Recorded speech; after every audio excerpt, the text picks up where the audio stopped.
1974 में एक और टीम इंडियन गवर्नमेंट ने वहां पर भेजी। उन्होंने कुछ गिफ्ट वहां पर छोड़े और दूर से उनकी एक्टिविटीज को देखने लगे। और ये इतिहास में पहली बार था कि नॉर्थ सेंटिनल आइलैंड के लोगों को पहली बार कैमरे ने कैप्चर किया। नवंबर 2018 में जॉन एलन चर्च नाम का एक 26 साल का अमेरिकन युवा 26 साल का जॉन एक फैसला लेता है कि वो नॉर्थ सेंटिनल आइलैंड पर जाएगा, और वो भी इलीगल तरीके से। ये आइलैंड ऑफिशियली तरीके से इंडिया का ही पार्ट है और यहाँ के रहने वाले लोग बाहरी दुनिया से बिल्कुल किक आउट है। और ये शायद पहली ऐसी जनजाति है जो बाहरी दुनिया से बिल्कुल आउट ऑफ संपर्क है। जॉन एक क्रिश्चियन है और वो चाहता है कि वहाँ पर रहने वाले लोग क्रिश्चियनिटी को कबूल करें, इसीलिए वो उस आइलैंड पे जाना चाहता है।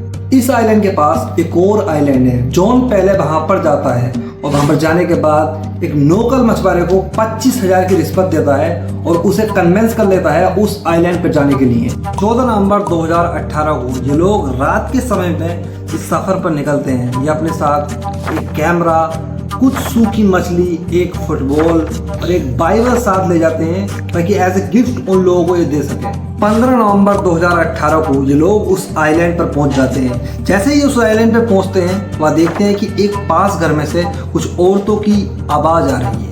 तभी कुछ लोकल लोग हाथ में हथियार लिए हुए जॉन के पास आते हैं। जॉन उन्हें देखते ही कहता है, my name is John and I love you and Jesus also love you. John कहता है कि जीसस क्राइस्ट ने मुझे आपके पास भेजा है। ये सुनते ही वो दोनों लोग तैयार हो जाते हैं जॉन को मारने के लिए।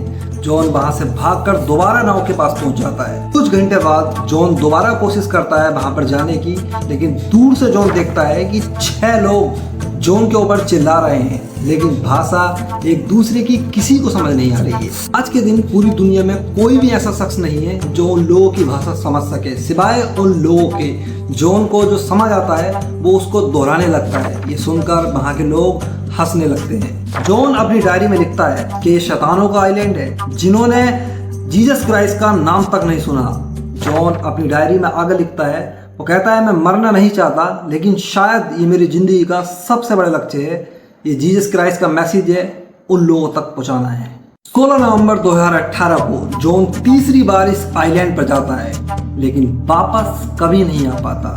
जो लोकल मछुआरा उसको लेकर गया था वो दूर से देखता है कि कुछ लोग किसी की बॉडी को लेकर जा रहे हैं। कपड़े को देखकर पता चलता है ये जॉन एलन चर्च की बॉडी है। इतिहासकार ये मानते हैं कि 70,000 साल पहले ये आइलैंड के लोग अफ्रीका से चलकर यहाँ पर आए थे। जब से लेकर अब तक ये लोग बाहरी दुनिया से बिल्कुल ही कट ऑफ रहे हैं। इन्होंने कभी खेती करना नहीं सीखी।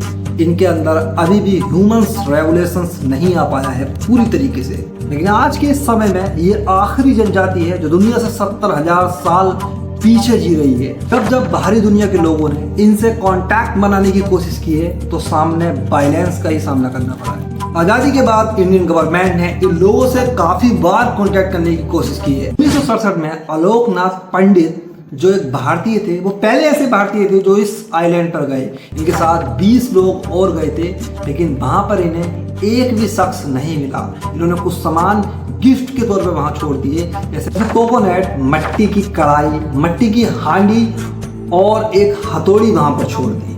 1970 में फिर एक बार उनसे कांटेक्ट करने की कोशिश की, लेकिन उनकी तरफ से सिर्फ वायलेंस का सामना करना पड़ा। 1974 में एक और टीम इंडियन गवर्नमेंट ने वहां पर भेजी। उन्होंने कुछ गिफ्ट वहां पर छोड़े और दूर से उनकी एक्टिविटीज को देखने लगे। और ये इतिहास में पहली बार था कि नॉर्थ सेंटिनल आइलैंड के लोगों को पहली बार कैमरे ने कैप्चर किया। ऐसे ही समय समय पर नई नई टीमें इंडियन गवर्नमेंट लगातार वहां पर भेजती रही, लेकिन उनकी तरफ से कोई अच्छा रेस्पॉन्स नहीं आया।